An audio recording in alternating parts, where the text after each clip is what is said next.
Season of the Construct in Diablo 4 is right around the corner, and I have been actually updating my Bonespear guide here in the planner and also over on Maxroll for the written guide. Both of the links are gonna be in the description and also in the pinned comment below. So if you want to check those out, feel free to use those links, and I'm gonna go a little bit more into detail how the build is actually going to shape up for Season 3. Let's start out with the skill tree. The skill tree, I'm not gonna go into great detail here. It's the super standard Bonespear thing. I really like to have Reaper's Pursuit, which is going to be activated by our Blighted Corpse Explosion. This has been nerfed a little bit in its lucky hit and its damage, but that doesn't really phase Bonespear as much as it would, for example, Infinimist. But I really like the combo here. Having the additional movement speed, especially during leveling, is very important. And as you can see here, you know that on the Maxroll planner, you have this little drop down here. As you can see, I have made a leveling, a starter, an early endgame, a late endgame, and an uber unique version.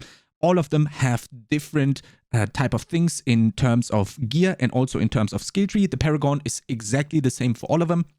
But feel free to look through those and see how I super min-max depending on which content you are currently tackling. Then for the Paragon board, extremely easy T formation here. It's just very important that as soon as you reach the second board, which is our Bone Graft, you shouldn't really go for Bone Graft first, but instead this cluster right here, the Reinvigorate cluster, is extremely important, especially during leveling, because if you allocate all the Paragon nodes here, you actually get up to 4 essence on kill, which is going to help out in the beginning in terms of essence regeneration. And this cluster right here makes the build go from to feeling super smooth, especially if you combine this with the Iron Maiden version that is here in the leveling guide. You will just constantly refill your essence instantly, and you will never have problems in terms of resource generation when it comes to leveling. In the Maxroll guide, you can actually see which glyphs you should be leveling as a priority for level 15 and also for level 21. As you can see, we differentiate here a little bit. This just comes down to where on the Paragon board the specific glyph is actually located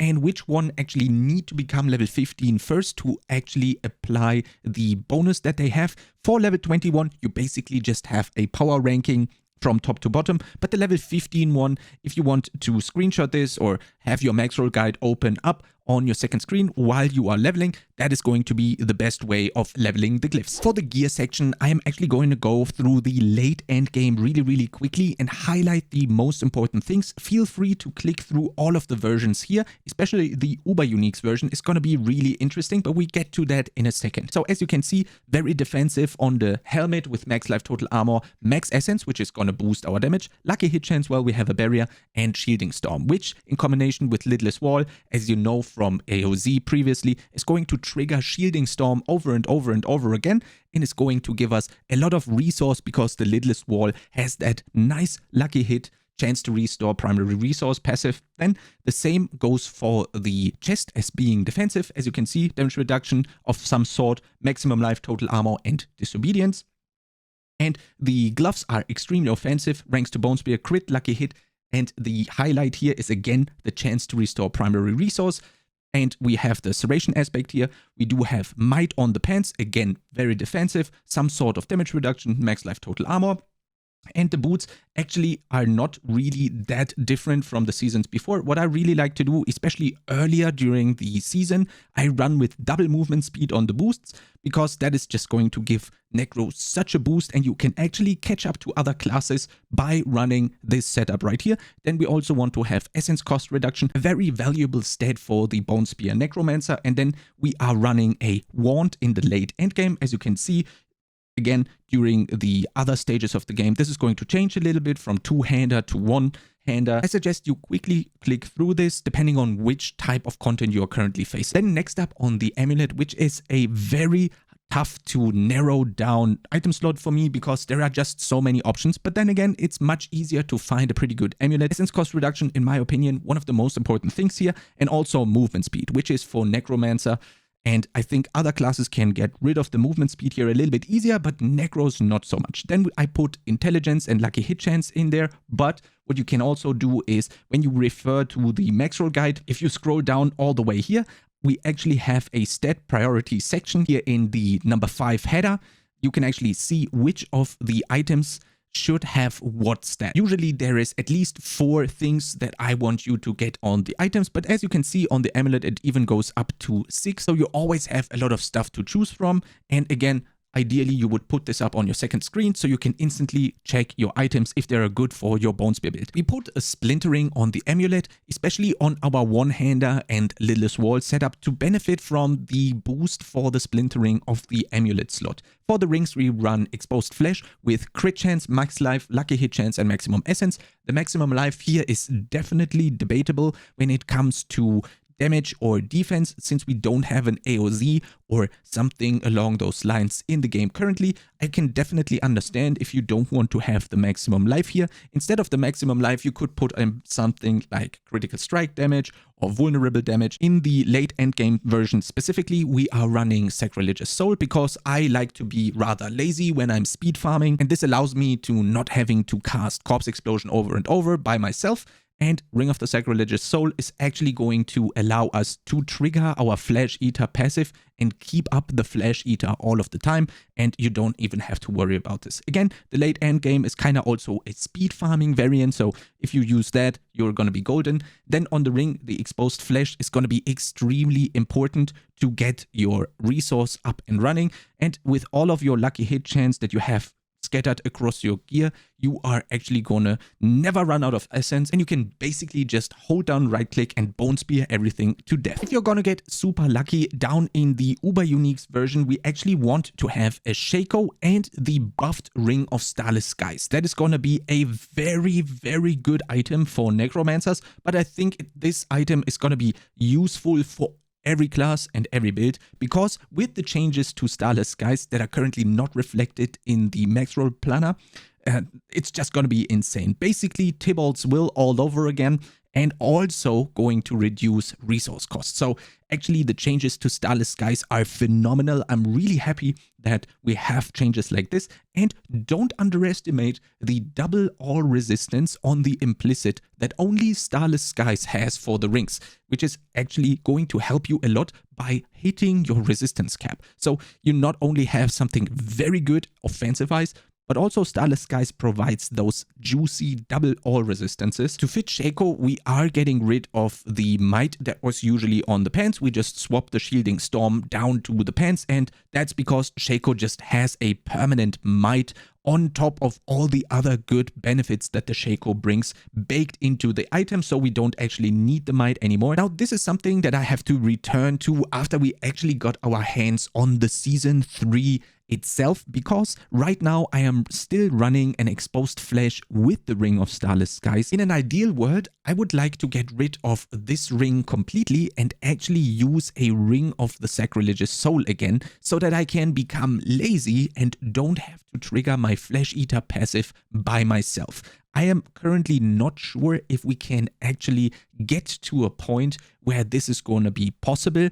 The only thing how this could work is that since we run the lucky hit chance to restore primary resource not only on the lidless wall but also on the hands, maybe we get enough lucky hit chance that these two primary resource generators are going to allow us to reach the level of resource generation that we have when we have an Exposed Flesh equipped. This is something that I have to try out as soon as the season launches. I am going to update the Bonespear guide in the first week with these findings. I'm really curious how that is going to go, but there is a chance that we can get rid of Exposed Flesh.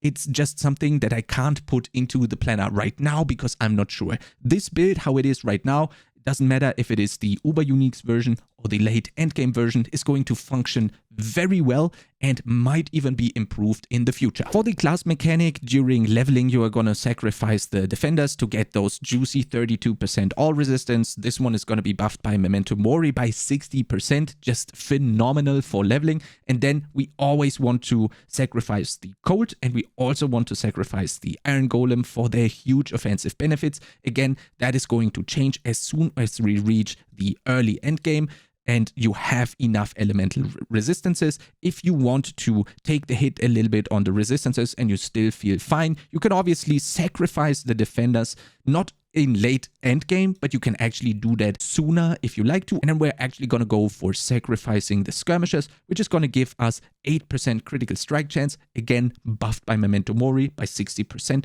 That's why I come up with the 8% crit chance. Currently we don't know that much about the seasonal mechanic. We can only theory craft some ideas, but if they're going to work out is something that nobody really can tell you. I have suggested this right here on the screen. If you want to socket that stuff in, that is probably going to be very fine for the first couple of days until everybody has figured out the best possible combinations, and I'm going to update the guide accordingly. Ideally, you would check this out on the max roll guide itself, because that is going to be updated on day 1, latest day 2. With all of our findings. Ideally, your rotation or your combos would look like that. Whenever you have a corpse available, you would start with corpse tendrils. Then you would either use Decrepify or Iron Maiden, depending on if you are leveling or you are already in the end game. And then it's time to just blast down everything with your bone spears. The most optimal rotation, which is definitely not needed all of the time, can come in very handy against T100 Nightmare Dungeon bosses or on the Uber Duriel farm, for example. For this, you would actually start out with 4 corpse explosions, then you would use your corpse tendrils, then afterwards you would use your 5th corpse explosion, therefore activating Flesh Eater. Then you would curse the target with Decrepify, use your Bone Splinters for the 8% additional crit chance, and then you would spam your Bone Spears. Just like every other season, I actually calculated the possible crit chance for the build, and we actually look extremely strong this time around again. As you can see, I have calculated a 33.3% base crit chance, which is only with 1 ring having critical strike chance. As you can see, when we change over to the Uber Unique version, we are getting a 2nd ring with critical strike chance, which is actually also possible if you don't have a Ring of the Starless Skies yet, which is totally fine, because let's say you will not have a 2nd ring with critical strike chance, which is going to put you at 33.3%. If you would have another one with critical strike chance, as you can see here, we would actually have 42.8%, which is going to make getting the crit cap of 100% way easier. But on top of that, we get the 8% from sacrificing our skirmishes. Then we have 4% on the Paragon board. We do have 5% for the Paranormal Bonespear, which is on the skill tree. And then up next, we have Bone Storm, which is permanently active if you are running Lidless Wall, or is going to be active during the time where you deal the most damage. On top of that, we obviously also have 20% crit chance from Grasping Veins. And then next up, we also get 8% more from Bone Splinters, which is not always going to be needed, especially if you have that 2nd critical strike chance ring. But I've calculated it with this one. And as you can see, we also get 5.4% from the Serration passive, which is actually here, which is gonna scale with the more essence you have. I've calculated with 180 essence here, which is then again 5.4 additional critical strike chance. And that actually gives us 103.7% critical strike chance whenever we have Grasping Veins active. And as you know, we are actually resetting the cooldowns on Corpse Tendrils extremely quick due to all of the Decrepify procs that we are getting. So this is going to be almost always active. And then again, if you have a 2nd